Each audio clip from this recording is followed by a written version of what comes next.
Hello everyone. आज मैं बताऊंगी सोहराय पर्व के बारे में।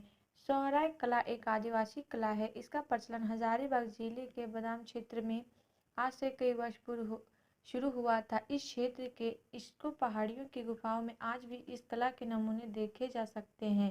कहा जाता है कि बादाम राजाओं ने इस कला को काफ़ी प्रोत्साहित किया था, जिसकी वजह से यह कला गुफाओं की दीवारों से निकलकर घरों की दीवारों में अपना स्थान बना पाने में सफल हुई थी। झारखंडी संस्कृति में सोहराय कला का महत्व सदियों से रहा है। बदलते परिवेश में कथित आधुनिकता के नाम पर लोगों का दुर्भाग्यवश इस कला के प्रति उपेक्षा भाव इसके अस्तित्व पर संकट बनकर आ खड़ा हुआ है। राज्य के आदिवासी बहुल क्षेत्रों में सोहराय पर्व के दौरान देशज दूधी माटी से सजे घरों की दीवारों पर महिलाओं के हाथों के हुनर अब मुश्किल से देखने को मिलते हैं। अब दूधी माटी की जगह चूने ने ले ली है।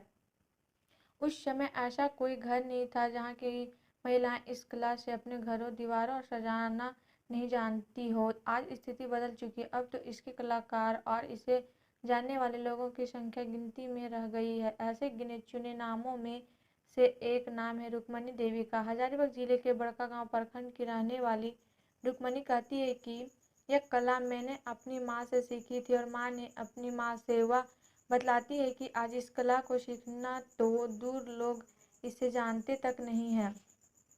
बकौल रुक्मणी आदिवासी संस्कृति में इस कला का महत्व जीवन में उन्नति से लगाया गया था, तभी इसका उपयोग दीपावली और शादी विवाह जैसे अवसरों पर किया जाता था, जिससे कि धन और वंश दोनों की वृद्धि हो सके। रुक्मणी बताती है कि इस कला के पीछे एक इतिहास छिपा है जिसे अधिकांश लोग जानते तक नहीं है। वह बताती है कि बादाम राज में जब किसी युवराज का विवाह होता था और जिस कमरे में युवराज अपनी नवविवाहिता से पहली बार मिलता था, उस कमरे की दीवारों पर यादगार के लिए कुछ चिन्ह अंकित किए जाते थे। ये चिन्ह ज़्यादातर सफ़ेद मिट्टी, लाल मिट्टी, काली मिट्टी या गोबर से बनाए जाते थे। इस कला में कुछ लिपि का भी इस्तेमाल किया जाता था, जिसे वृद्धि मंत्र कहते थे। बाद के दिनों में इस लिपि की जगह कलाकृतियों ने ले ली, जिसमें फूल, पत्तियां एवं प्रकृति से जुड़ी चीजें शामिल होने लगी। कालांतर में इन चिन्हों को सोहराय या गौबर कला के रूप में जाना जाने लगा। धीरे धीरे यह कला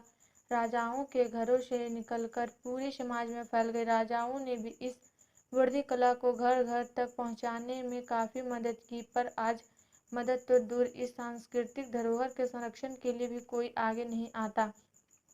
ऐसे में शायद इस कला को गुमनामी की गुफाओं में लुप्त होने से कोई नहीं बचा पाएगा और आने वाली पीढ़ियां सोहराय को इतिहास के पन्नों में ही ढूंढा करेगी। और आप लोग को वीडियो अच्छी लगी तो please like and subscribe my YouTube channel and share जरूर करें।